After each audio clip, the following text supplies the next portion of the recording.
So now these Bill of Rights on the state and federal level have the same verbiage, even though most state Bill of Rights are more enumerated, meaning they list more and elaborate more.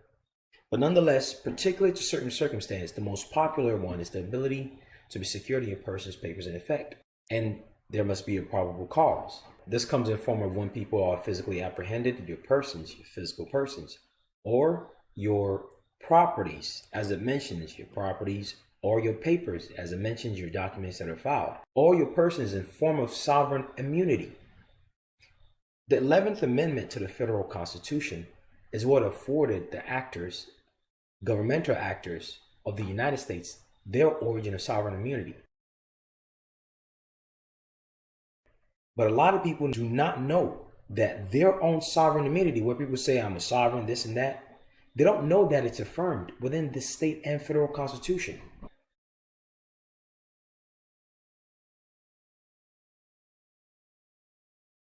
Just as much as the 11th Amendment is the origin of sovereign immunity for these governmental actors, and most people don't know that either, when you ask them about immunity, they don't know there are different types relative to positions of the ones coming at you in form of a governmental capacity or as a representative of a government or body politic. They don't know that the 11th Amendment is the origin of any type of immunity, prosecutorial, qualified, judicial, whatever type of immunity. 11th Amendment is the source of it. But they affirm within the language of what limits them different types of immunities, which is in the Bill of Rights from the 1st to the 10th on the federal level.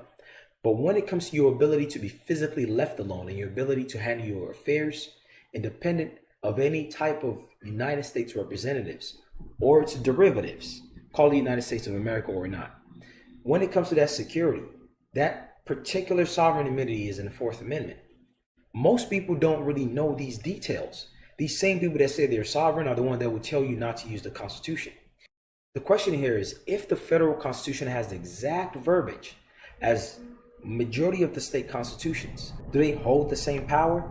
If you've ever noticed, I usually mention state constitutions.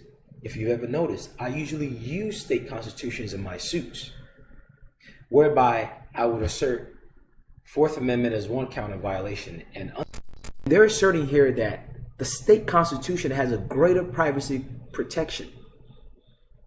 In their state, the clause that mimics Article 4 when it comes to security of persons, papers in effect is in Article 2, Section 10. And since the state constitution affords greater privacy protection, aka security of persons, papers in effect, therefore, that same constitution on the state level do not permit arrest for non-jailable offense on the basis of probable cause alone. Meaning, even if you do actually have probable cause, which is required for arrest on a federal level, that 2, 4, 5-hour lectures that people watch will not tell you. And the ones that do post case laws about something that just makes you excited don't tell you the truth. They just make up some random verbiage that if you were to cross-reference it with the actual case law is not there. But this one is blatantly telling you that of the United States Supreme Court, meaning they're now subtly telling you here that, okay, in case you didn't get that and you thought it's just restricted to just this state, we are siding and speaking uniformly with the United States Supreme Court. People say you can't arrest me for traffic. Do they know why? Because the why and how is what the acting judge will be looking for when you insert a bunch of trash in a piece of paper. The why and how is the fact that you're invoking the state constitution. The mere fact that you assert state constitution side by side with federal in your suit is showing right off the bat that people have an idea that the state has something significant to it, but they can't quite put their fingers on it. It's just kind of slippery. They can't quite get it. This is a small part of it. I'm showing it to you. This is the missing piece.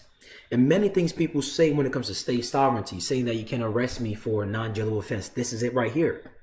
The triggering mechanism as to why, if you say you're a private man, that means privacy is the status that you're constantly carrying. You can read the state constitution till the veins in your eyes pop. If you don't know why it exists and the power it has compared to this, you will never be able to put it to use. You will never be able to bring that power to life. The complete 29-minute video is on the Patreon page. Take care. Best of luck.